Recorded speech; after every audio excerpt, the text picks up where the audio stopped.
English Lifeway. Hello and welcome to the English Lifeway channel.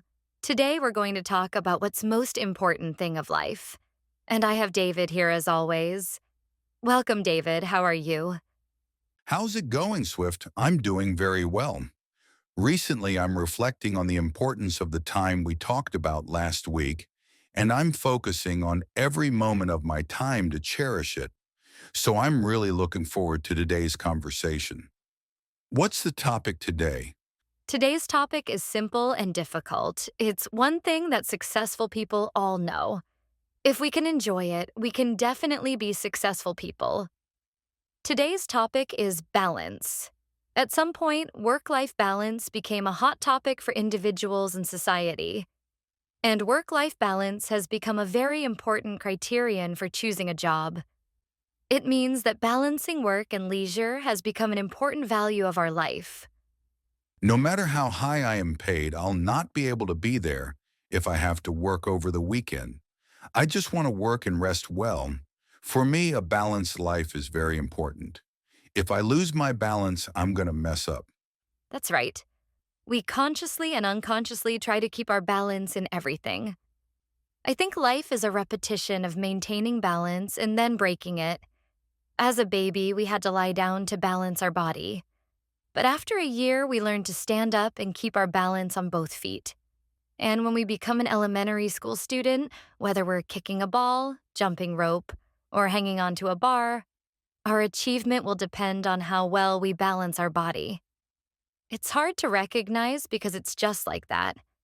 But we repeatedly balance, lose, and recapture it from birth to death. This is not just for the body. It's the same in the mind. In addition to the work-life balance mentioned in the beginning, there is study and play balance, together and alone balance, wake up and sleep balance, eat and exercise balance. There are so many things. Come to think of it, we really live maintaining our balance. And I think each person has a different point of balance. Everybody has different lifestyles and values. Some people feel uncomfortable right away when they eat too much, but some people don't care no matter how much they eat. Some people are saying 4 hours of sleep is fine, while others say 10 hours of sleep is not enough. Each person must have experienced decades of events to be what they are. It seems that each person has different standards and different points of balance. That's absolutely right. We all balance ourselves in different places. But we have one thing in common. It's the fact that we are easily embarrassed and frustrated by external pressure to break the balance. Even though we're working peacefully, our boss orders me to do something urgently. Stress levels go up dramatically. This is because the balance of work we're thinking of is broken. Don't you feel dazed all day when you wake up an hour early to study for an exam? Even if you take a nap, you don't feel refreshed. This is because your sleep time is out of balance. Then we think, I'm going to finish this terrible task quickly as much as I can and go back to the balanced life again. But there seems to be someone special. Some people are not swayed by urgent orders from their bosses and see it as an opportunity. Some people try to cut back on their sleep by waking up early during exam periods. They easily break the balance they have maintained and try to achieve a more mature balance. They seem to change their balance easily. Even when the balance is broken, they are not swayed and seem to peek into the possibilities in it. I've recently been waking up at 4:30 a.m. to write and exercise. I didn't wake up at 4:30 the next day as soon as I decided to wake up at 4:30 a.m. Even if the alarm rang, I would turn off the alarm and go back to sleep again.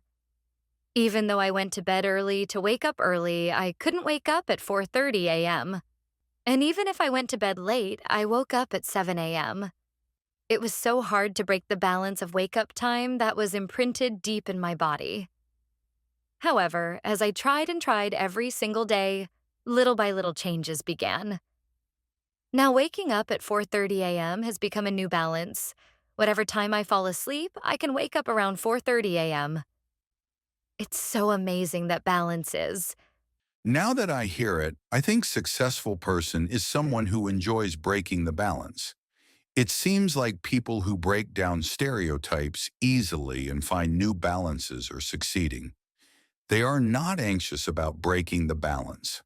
Rather, they hope that the balance is broken and they perceive it as a new challenge. I just realized that to be successful, I have to get used to breaking the balance. Of course, I don't know if I can act like I told you. Put the pressure down. Success I want to define as a very tiny growth.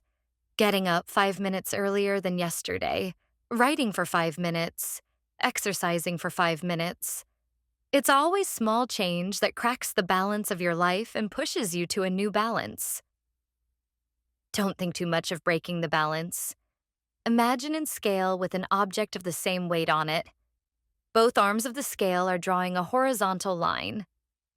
Now, put a 10-gram object on one side. One arm will go down and the other arm will go up. 10 grams will break the balance of the tight scale. Even with a difference of 10 grams, the scale leans.